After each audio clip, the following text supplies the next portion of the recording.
وأنتم مسلمون يا أيها الناس اتقوا ربكم الذي خلقكم من رقيبا يا أيها الذين آمنوا اتقوا الله وقولوا قولا سديدا يصلح لكم أعمالكم ويغفر لكم ذنوبكم ومن يطع الله ورسوله فقد فاز فوزا عظيما. أما بعد فإن أصدق الحديث كتاب الله وخير الهدي هدي محمد صلى الله عليه وسلم وشر الأمور محدثاتها فإن كل محدثة بدعة وكل بدعة ضلالة وكل ضلالة في النار. أيها الإخوة a'azani Allah wa iyyakum, bapak-bapak, ibu-ibu yang semoga dimuliakan Allah Azza wa Jalla. Kita bersyukur kepada Allah Subhanahu wa taala yang telah mengumpulkan kita pada kesempatan sore hari ini dalam keadaan yang baik, dan Allah limpahkan kepada kita berbagai macam nikmat dan karunia-Nya. Di antara karunia Allah, nikmat Allah yang terbesar yaitu nikmat iman, sehingga kita mengenal Allah Subhanahu wa taala dan menghambakan diri kepada Allah Subhanahu wa taala. Dan Allah berikan kepada kita nikmat Islam, nikmat sunnah, dan nikmat menuntut ilmu ini yang sangat besar. Wa in ta'uddu ni'matallahi la tuhsuha. Kalau seandainya kita hitung nikmat-nikmat Allah, kita tidak akan mampu menghitungnya saking banyak. Tapi sebagian orang lupa dengan nikmat-nikmat Allah. Ya'rifuna ni'matallahi tsumma yunkiruna. Sebagaimana firman Allah, mereka tahu nikmat-nikmat Allah tapi mereka mengingkari nikmat-nikmat Allah tersebut, baik dengan hatinya maupun lisannya maupun perbuatannya. Salah satu bentuk kita bersyukur kepada nikmat Allah yaitu kita beribadah kepada Allah dengan ibadah yang kita rasa kita akan makin mendapatkan ridho oleh Allah Subhanahu wa taala. Kita mendapatkan kecintaan Allah. Inilah cara kita bersyukur. Sebagaimana Nabi SAW beribadah siang dan malam sampai-sampai kakinya bengkak, berdiri sholat malam. Ketika ditanya oleh Aisyah, kenapa engkau lakukan hal begini ya Rasulullah, padahal engkau sudah diampuni dosanya semuanya yang berlalu dan yang akan datang. Kata Nabi SAW, afala akunu abdan syakura, tidakkah aku mau menjadi hamba yang bersyukur, yaitu hamba yang tahu nikmat-nikmat Allah lalu dia syukuri nikmat Allah tersebut, salah satunya dengan cara banyak-banyak beribadah kepada Allah sehingga Allah ridho. Ini adalah bentuk syukur kita kepada Allah. Kita makin merasa nikmat Allah, kita makin banyak beribadah kepada Allah. Makin kita tahu nikmat Allah, makin kita banyak-banyak mendekatkan diri kepada Allah dan beribadah kepada Allah. Dan salah satu caranya juga menuntut ilmu ini. Sehingga kita dengan menuntut ilmu ini kita bersyukur kepada Allah Subhanahu wa taala. Kita makin kenal dengan Allah, kita makin kenal syariat-syariat Allah, kita makin kenal perintah-perintah Allah, kita makin kenal larangan-larangan Allah. Kita tahu cara membuat Allah ridho, dan kita tahu apa yang akan mendatangkan murka Allah sehingga kita bisa menghindarinya. Ini adalah bentuk kita bersyukur kepada Allah Subhanahu wa taala. Dan ini adalah kewajiban yang merupakan kewajiban fardu ain, kewajiban seseorang fardu ain untuk menuntut ilmu. Sebagaimana sabda Nabi SAW, talabul ilm fardhatun ala kulli muslim. Menuntut ilmu itu adalah wajib, fardu bagi seorang muslim. Semua muslim wajib belajar. Tidak wajib belajar cuma 9 tahun saja. Tapi seperti kata Imam Ahmad, minal mahdi ilal lahdi. Dari mulai dia bayi sampai mati harus belajar. Makin hari harus makin kenal dengan Allah, makin dekat dengan Allah, makin tahu syariat-syariat Allah. Nah, inilah yang harus kita lakukan dalam rangka kita mendekatkan diri kepada Allah dan bersyukur kepada Allah. Kita belajar menuntut ilmu.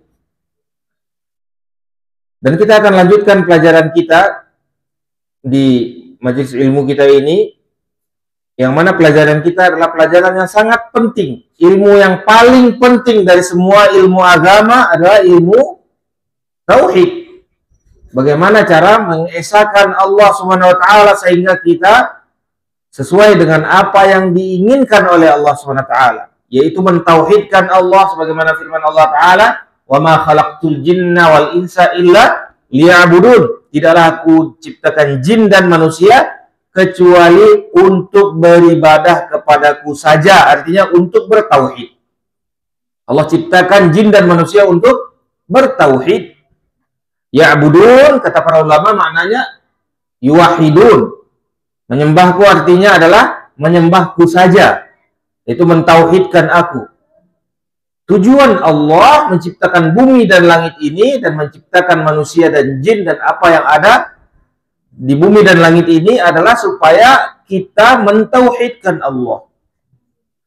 Makanya sangat menyedihkan sekali sebagian kaum muslimin sekolah capek-capek siang dan malam belajar PAUD, TK, SD, SMP, SMA, S1, S2, S3 sampai doktor, profesor segala macam, tapi tidak ada ilmu tauhidnya. Ini menyedihkan sekali. Padahal hidupnya demi ini, tapi dia tidak belajar.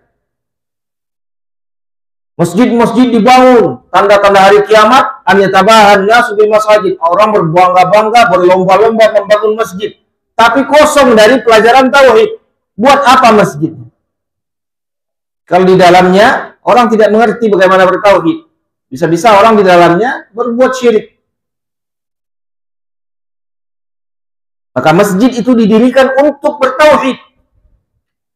Ka'bah itu dibangun Nabi Ibrahim untuk bertauhid, untuk mentauhidkan Allah. Masjid-masjid ini dibangun semuanya untuk mentauhidkan Allah. Manusia ini dilahirkan, diciptakan oleh Allah untuk mentauhidkan Allah. Masa kita tidak tahu apa itu tauhid? Masa kita tidak belajar apa itu tauhid? Sampai tua belajar segala macam ilmu pelajaran, matematik, fisika, kimia, semua pelajaran dipelajari, kecuali tauhid. Menyedihkan sekali. Menyedihkan sekali keadaan sebagian kaum muslimin pada hari ini.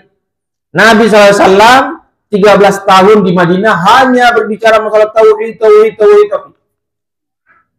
Diusir, dicela, difitnah, disakiti, tetap berbicara masalah tauhid. Jelaskan masalah tauhid. Sampai di Mekah, 10 tahun lagi di Mekah,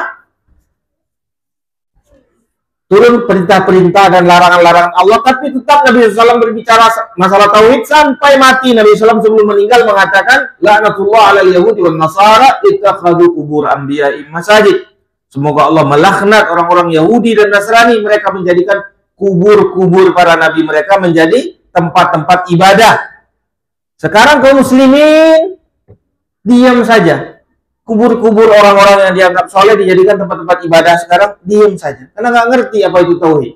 Nabi SAW sampai mati masih itu pembicaraan Nabi SAW. Sebelum mati, sebelum meninggalnya Nabi SAW, pembicaraan beliau tetap masalah itu. Memurnikan tauhid kaum muslimin. Sekarang orang diam saja. Kuburan-kuburan disembah-sembah, dihias-hiasi, dijadikan tempat-tempat ibadah, didatangi, diambil berkah, diminta-minta. Diyakini ada manfaat dan mudarat di dalamnya. Ini kan kesyirikan, lebih syirik daripada Abu Jahal dan Abu Lahab. Apa uzur mereka? Abu Lahab, Abu Jahal dulu nggak punya Quran, nggak punya kiai, nggak punya ustadz. Makanya mereka sesat begitu. Tidak ada hujah, tidak ada tegak hujah. Datang Nabi SAW tiba-tiba menegakkan hujah.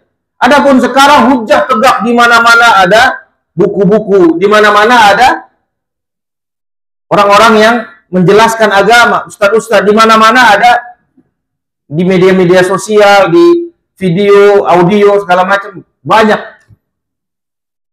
Maka kesyirikan pada hari ini lebih parah daripada kesyirikan orang Quraisy zaman dahulu. Apa sebabnya? Karena kaum muslimin tidak belajar. Ratusan ribu, bahkan mungkin jutaan ini masjid kaum muslimin, sedikit yang diajarkan tauhid di dalamnya. Padahal Nabi SAW sebelum berdiri Masjid Nabawi, Nabi SAW ini kegiatan beliau. Setiap hari menjelaskan masalah tauhid. Walaupun tidak ada masjid. Lalu akhirnya dibangunlah masjid. Dan tetap begitu berkelanjutan. Setiap hari para sahabat dijelaskan masalah tauhid oleh Nabi SAW untuk mengesahkan Allah Subhanahu Wa Taala, sehingga tujuan hidup mereka sesuai dengan apa yang diinginkan oleh Allah Subhanahu Wa Taala. Wa ma khalaqtul jinna wal insa illa liya'budun. Dan kita telah masuk ke pelajaran yang ke-18, firman Allah Ta'ala, judul babnya, innaka la tahdi man ahbabta. Kamu tidak akan bisa memberikan hidayah, wahai Muhammad. Ini maksudnya Nabi Muhammad. Wahai Muhammad, kamu bukan pemberi hidayah. Kamu tidak akan bisa memberikan hidayah kepada siapa yang kamu cintai bahkan. Walaupun kamu berapapun kamu cintai, tidak bisa kamu berikan hidayah. Kan Abu Jahal, Abu Lahab itu kan bisa dibilang orang tua Nabi SAW yang memelihara beliau. Kan Nabi SAW yatim dalam keadaan lahir, dalam keadaan sudah meninggal bapak beliau. Yang memelihara siapa? Abdul Muttalib kakeknya, terus Abu Talib, terus Abu Jahal, Abu Lahab ini juga ikut. Bahkan budaknya Abu Lahab itu disuruh menyusui Nabi SAW, Suwaibah namanya. Menyusui Nabi SAW. Budak itu kalau dalam zaman dahulu itu budak itu artinya istri. Bukan pembantu kayak kita ini, istri. Cuman istri yang tawanan, bukan istri yang pakai akad. Nah, menyusui Nabi SAW itu Suwaibah itu, budaknya Abu Lahab itu. Tapi tidak bisa Nabi SAW memberikan hidayah. Bagaimanapun Nabi SAW bersungguh-sungguh, berusaha siang dan malam, sampai berdarah-darah Nabi SAW untuk membuat mereka itu masuk Islam, nggak mau. Tapi dakwahnya tauhid ya, dakwahnya tauhid. Tapi kalau dakwah yang sebagian ustaz kondang sekarang itu mau langsung cepat Abu Jahal, Abu Lahab. Ayo kita sakinah, mawaddah, warahmah kepada istri kita, harus kita muamalah buat istri kita senang. Itu gak bakalan nolak Abu Jahal. Bahkan bisa jadi yang jadi ustadznya nanti Abu Lahab. Nah, Abu Lahab sangat akur dengan istrinya, namanya Ummu Jamilah, sampai ke neraka masih sama istrinya, ya kan? Itu bukan dakwah Islam. Yang tujuan inti Islam bukan itu. Memang itu baik, kita bermuamalah baik, berbuat baik sama istri baik, bagus, hebat itu. Tapi bukan itu inti tujuan dakwahnya para nabi dan rasul, jauh lebih besar daripada itu, yaitu mentauhidkan Allah SWT. Bagaimanapun baiknya seseorang, dia infakkan sebesar gunung Uhud emas, kata Ibnu Umar, tidak akan diterima oleh Allah SWT kalau tauhidnya gak benar, kalau akidahnya tidak benar. Bagaimanapun baiknya. Adi bin Hatim itu datang kepada Nabi SAW mengadukan bapaknya Hatim At-Ta'i itu adalah orang paling mulia di Arab, orang yang paling dermawan di Arab. Semua orang merasakan manfaat dari kedermawanannya. Datang kepada Nabi SAW, di mana bapakku ya Rasulullah? Di neraka, kata Nabi SAW. Kan bapak saya baik ya Rasulullah. Iya, tapi dia ingin sesuatu. Dia bukan ingin Allah. Dia tujuannya untuk berbuat baik itu bukan karena Allah. Dia ingin sesuatu, yaitu ingin dimuliakan orang. Sudah dapat, kata Nabi SAW. Dia sudah dapat. Cuman dia tidak bertauhid. Tetap di neraka. Nah, Nabi SAW ditegur oleh Allah SWT. Wahai Muhammad, innaka la tahdi man ahbabta. Kamu tidak bisa memberikan hidayah kepada siapa yang kamu cintai, bahkan tidak bisa. Ini juga membantah sebagian ini yang mengaku-ngaku jadi nabi segala macam merasa punya hak terhadap Nabi SAW. Ya, mereka mengatakan berlebih-lebihan kepada Nabi SAW. Seakan Nabi SAW itu bisa melakukan apa saja. Bahkan mereka sebagiannya mengatakan Nabi SAW datang. Ketika mereka bikin acara, Nabi Muhammad datang, ayo kita berdiri, Nabi Muhammad datang. Nggak bisa. Nabi Muhammad SAW itu terbatas. Kemampuannya terbatas. Seperti manusia biasa. Tidak bisa melakukan hal-hal yang di luar kemampuan manusia. Kecuali diizinkan oleh Allah. Sekali-sekali. Bukan setiap hari Nabi SAW bisa melakukan hal-hal yang di luar kemampuan manusia. Nah, memberi hidayah bahkan tidak bisa Nabi SAW kepada siapa yang beliau cintai. Mungkin dibaca dulu Pak Salim, fadhal hadisnya. Langsung hadisnya. Ya, fadhal. Wa fi sahihi an Ibnu Musayyab an abihi qala lama hadarat Aba Thalib al-wafatu ja'ahu Rasulullah SAW. Nah, Abi Thalib ini siapa? Paman Nabi SAW. Tapi paman juga sudah dalam posisi bapak. Karena Nabi SAW dipelihara pertama kali oleh Abdul Muttalib, kakek beliau. Terus meninggal Abdul Muttalib. Lalu dipindahkan ke Abu Thalib, tinggal di rumah Abu Thalib. Nah, makanya Nabi SAW saudara dekat dengan Ali. Karena Ali anaknya Abu Thalib. Bahkan Abu Thalib lebih memuliakan Rasulullah SAW dari semua anak-anaknya. Karena Nabi SAW punya akhlak yang mulia dari kecil. Jadi dihormati walaupun masih kecil. Nah, ini kan paman Nabi SAW. Ketika datang lamma hadarat Abu Thalib wal wafah, ketika datang sakaratul maut, datang wafatnya. Wafat ini ada tanda-tandanya. Kalau sudah ada tanda-tandanya, orang pada berdatangan ke rumah. Nabi SAW juga datang ke rumah Abu Thalib. Karena sudah ada tanda-tanda dia mau meninggal. Ja'ahu Rasulullah SAW. Datang Nabi SAW. Wa indahu Abdullah ibn Ubay.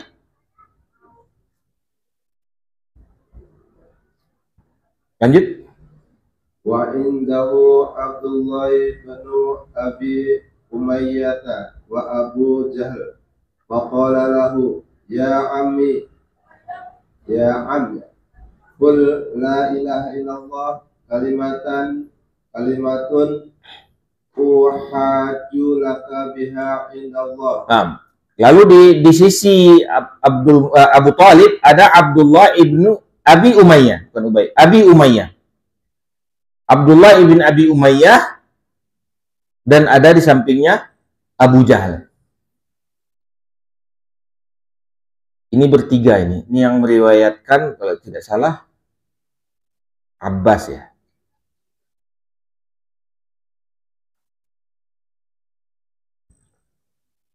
Nah, jadi ketika itu Nabi SAW masuk ke rumah, di dalam rumah atau di sampingnya Abu Thalib ada Abdullah ibn Abi Umayyah, ada Abu Jahal. Satunya lagi Abbas kalau tidak salah. Yang meriwayatkannya Abbas bin Abdul Muttalib. Lalu beliau mengatakan, ya ammi, wahai pamanku, qul la ilaha illallah. Lihat kalimat tauhid. Ini kalimat yang paling sakti, kalimat yang paling kuat untuk menyelamatkan seseorang di dunia dan di akhirat. Kalimat ini bukan cuma sekedar kata-kata yang dikatakan, tapi ada konsekuensi besar di belakang. Kalaulah kalimat ini bisa dikatakan, nanti bisa berhujjah di depan Allah SWT. Dia sebelum mati sudah bertauhid. Dia sudah bertauhid. Ini kalimat tauhid. Wahai pamanku, katakan la ilaha illallah kalimatun. Satu kalimat saja atau kalimatan. Uhajju laka biha indallah. Satu kalimat ini aku akan membela kamu. Aku akan membela kamu nanti di hadapan Allah. Bahwasanya kamu sudah mengatakan kalimat tauhid, sudah bertauhid kepada Allah Subhanahu wa taala. Satu kalimat ini. Nah, lanjut. Wa qala lahu atarghabu an millati Abdul Muttalib. Nah, ini teman yang nggak benar ini nih. Hati-hati kalau kita punya teman, hati-hati. Jangan kita berteman dengan orang yang tidak beriman. Janganlah ada yang memakan makanan kita kecuali orang yang beriman, kata Nabi SAW. Jangan kita duduk dengan orang-orang yang tidak beriman, nanti terpengaruh. Ini bahayanya. Apa kata temannya? Atarghabu an millati Abdul Muttalib, kamu benci dengan agama bapak kita? Kamu benci dengan agama bapak kita. Nah, istilahnya kamu tidak suka dengan kamu benci dengan nenek moyang kita. Karena orang Arab ini salah satu sifat mereka itu sangat berbangga dengan nasab. Mereka tuh membangga-banggakan nasabnya. Kalau sudah nasabnya tuh dijatuhkan, dijelekkan, itu mereka merasa terhina. Kalau kita kan nggak terlalu, karena kakek kita aja nggak tahu kita namanya, ya kan? Kakek kita atau kakek bapak dari kakek kita tidak terlalu segitu. Tapi salah satu kebiasaan orang Arab, mereka itu sangat berbangga-bangga dengan nasab. Ini perkara jahiliyah. Sekarang tidak boleh lagi. Dulu begitu, sangat berbangga-bangga dengan nasab. Jadi yang bangga-banggain nasab sekarang ini perkara jahiliyah. Yaitu al-fakhru bil ansab, kata Nabi SAW. 3 perkara jahiliyah yang masih ada di umat ini, yaitu salah satunya berbangga-bangga dengan nasab. Nah, mereka ini membanggakan nasabnya. Abdul Muttalib ini orang luar biasa. Ketika datang burung ababil, Abdul Muttalib ini yang bawa orang ke gunung. Lalu dia ngangkat tangan berdoa kepada Allah, ya Allah, rumahmu dihancurkan oleh Abraha. Turunlah burung ababil. Ini Abdul Muttalib yang giring orang, yang bawa orang. Dia adalah pemuka. Pemuka di situ yaitu orang yang bisa dibilang presidennya lah, atau pimpinannya lah di situ. Kepala sukunya. Lalu ketika gajahnya Abraha datang, dia yang bisikin. Dia yang bisikin ke gajah. Kan datang gajah tuh dalam surat Al-Fil itu. Dia yang bisikin. Abraha mengambil di jalan, kan tentaranya butuh makan. Tentara-tentara Abraha itu butuh makan. Lalu diambillah onta-onta di jalan itu. Ke bawah ontanya Abdul Muttalib 100. Dia orang kaya, 100 onta. Lalu dia datang. Abdul Muttalib itu datang ke Abraha. Onta saya mana? Lalu Abraha ketawa-ketawa. Abraha ini kan raja ya, orang pembesar. Ketawa, kamu raja. Bahkan ketika Abdul Muttalib itu datang, disuruh duduk di singgasananya Abraha, saking berwibawanya. Jadi Nabi SAW ini nasabnya orang-orang berwibawa, mukanya sudah kelihatan berwibawa. Sampai Abraha turun dari singgasananya, suruh duduk Abdul Muttalib. Lalu kata Abdul Muttalib, saya mau onta saya. Akhirnya tertawa-tawa. Abraha terbahak-bahak. Saya datang mau menghancurkan agamamu, menghancurkan Ka'bahmu, menghancurkan ini Mekah ini, menghancurkan Ka'bah. Kamu masih mikirin onta. Lihat kekuatan tauhidnya Abdul Muttalib. Abdul Muttalib orang bertauhid tidak? Ragu-ragu nih. Abdul Muttalib orang bertauhid atau tidak? Ada jenis tauhid yang mereka punya, orang Quraisy, yaitu tauhid rububiyah. Dan tauhid rububiyah ini orang Yahudi punya, orang Nasrani punya, orang ini punya. Yaitu mereka mengakui yang menciptakan bumi dan langit ini Allah, yang memberikan rezeki Allah, yang memberikan makan Allah. Artinya mentauhidkan Allah dalam perbuatan Allah. Ini namanya tauhid rububiyah. Perbuatan Allah itu mereka bertauhid, memang Allah menciptakan langit, Allah menciptakan bumi, dan Ka'bah itu adalah punyanya Allah, rumah Allah, mereka tahu. Kan mereka berhaji tiap tahun. Namanya tauhid rububiyah. Tapi di tauhid apa rusaknya mereka? Di tauhid uluhiyah, perbuatan hamba. Di perbuatan mereka yang rusaknya, bukan di perbuatan Allah. Mereka mengakui perbuatan Allah. Mereka mengakui Allah yang menciptakan langit, menciptakan bumi, menurunkan hujan, menurunkan rezeki. Allah yang menghidupkan, Allah yang mematikan. Mereka mengakui. Allah yang punya Ka'bah. Mereka mengakui.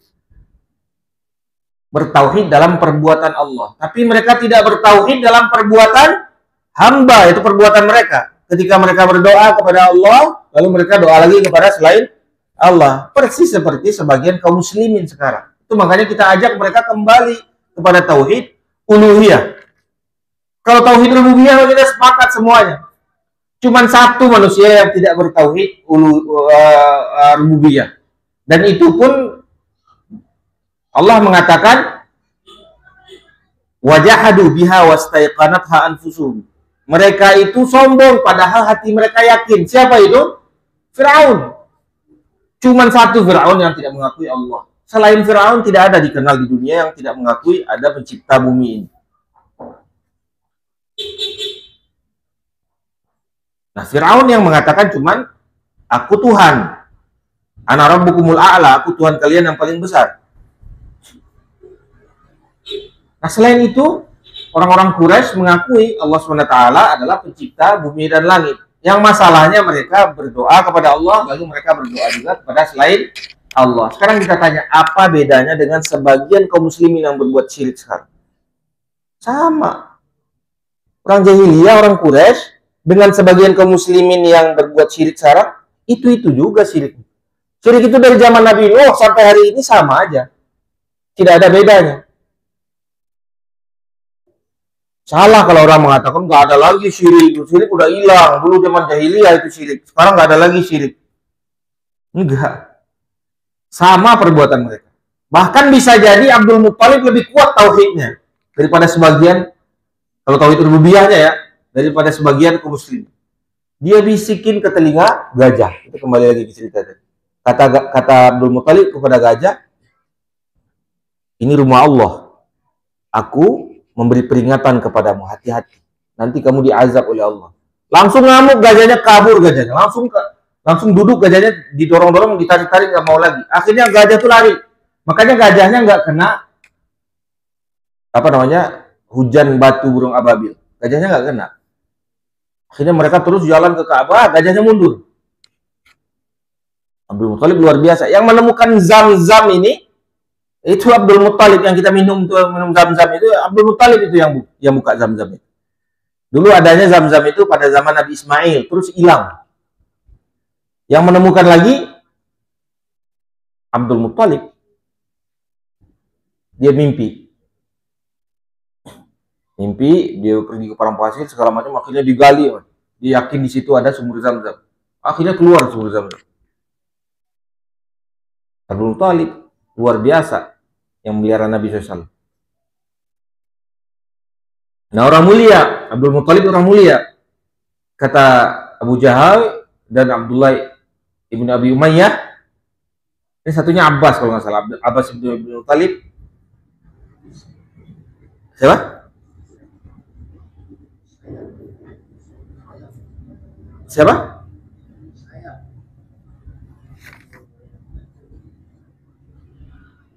Apa coba kerasin?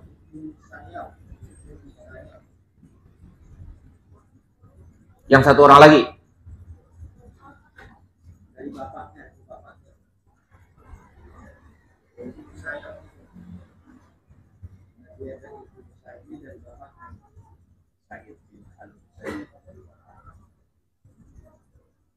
Oh iya, enggak, ini satu lagi nih yang bersama Abu Jahal ini. Jadi yang berdua ini nggak masuk Islam. Yang menyesatkan Abu Thalib ini yang berdua ini nggak masuk Islam. Yang satu masuk Islam, dia udah sesatkan orang masuk neraka, dia masuk Islam. Abbas kalau nggak salah. Ini nggak ditulis di sini. Saya di kitab saya yang lain ada. Jadi akhirnya dikatakan kamu benci dengan agamanya Abdul Muttalib. Abdul Muttalib ini orang besar, luar biasa, dan berbagai macam juga terjadi keajaiban pada Abdul Muttalib. Abdul Muttalib ini mau mengorbankan anaknya dulu, sampai dia mau membunuh anaknya yang ke-10. Yang terakhirnya Abdullah ini, bapaknya Nabi SAW ini yang mau dibunuh. Ya panjang lah ceritanya, kalau ceritanya habis waktu. Pokoknya intinya Abdul Muttalib ini luar biasa, pemuka Quraisy yang sangat dibanggakan oleh orang Quraisy. Nah, kata Abu Thalib atau kata Abdullah bin Abi Umayyah dan Abu Jahal, apakah kamu benci dengan Abdul Muttalib? Karena Abdul Muttalib juga mati dalam agama ini. Kamu benci dengan Abdul Muttalib? Kamu benci dengan agama Abdul Muttalib? Lalu Abu Thalib menoleh kepada Nabi SAW. Dan di hadis lain kata Abu Thalib, kalaulah bukan karena aku tidak mau dicela oleh orang Quraisy, tentu aku telah memberikan apa yang kamu inginkan, kata Abu Thalib. Saking dia cinta kepada Rasulullah SAW, kalaulah bukan aku takut dicela oleh orang Quraisy, tentu aku akan lakukan apa yang kamu akan katakan apa yang kamu inginkan, kata Abu Talib. Tapi temannya kalau udah gak benar begini.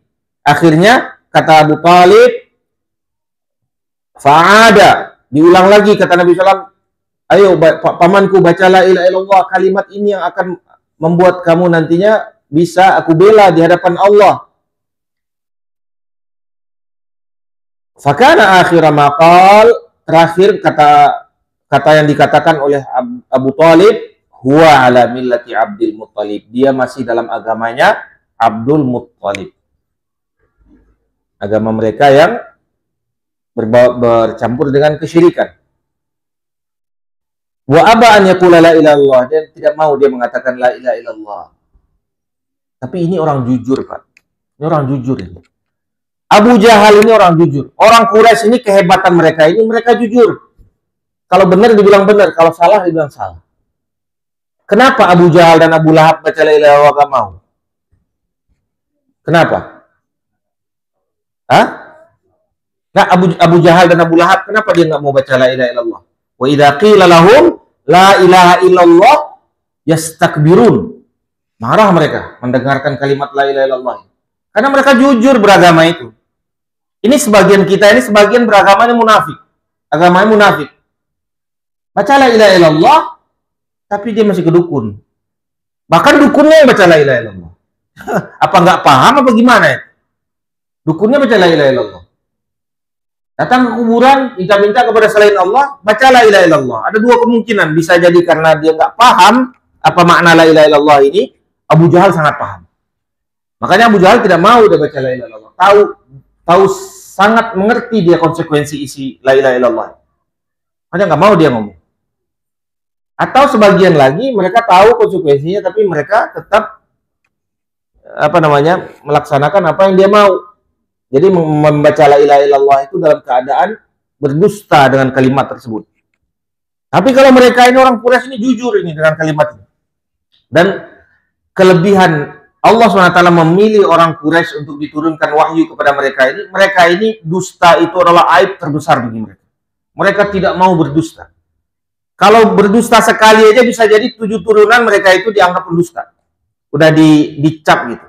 Dan mereka ini aib sangat besar bagi mereka berdusta itu. Makanya bisa jadi Allah pilih mereka ini karena mereka ini kaum yang jujur, tidak pendusta. Ketika di Madinah baru bercampur-campur orang. Nanti mulai datang orang munafik. Di Mekah nggak ada orang munafik. Orang jujur semua. Kalau Islam ya Islam, kalau kafir ya kafir. Jujur mereka beragama. Abu Jahal dan Abu Lahab ketika dikatakan la ilaha illallah yastakbirun, marah mereka. Wa yaquluna inna latariku alihatina li syairin majnun, apakah kita akan tinggalkan semua sesembahan-sembahan ini, semua tempat-tempat tawasul ini, semua tempat-tempat berkah ini, kita tinggalkan semua gara-gara penyair yang gila ini, kata mereka. Tapi mereka jujur.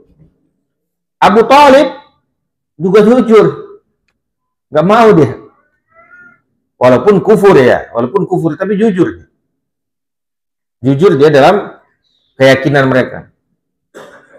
Nah, nanti di Madinah baru datang orang-orang munafik ini, terakhir datangnya di Madinah. Katakan la ilaha illallah tapi di hatinya menyembunyikan kekufuran, pura-pura beriman. Lalu kata Nabi SAW, la astaghfiranna laka ma lam unha anka. Aku akan memintakan ampun wahai pamanku kepada Allah selama aku tidak dilarang oleh Allah, pasti aku akan memintakan ampun. Akhirnya turun ayat.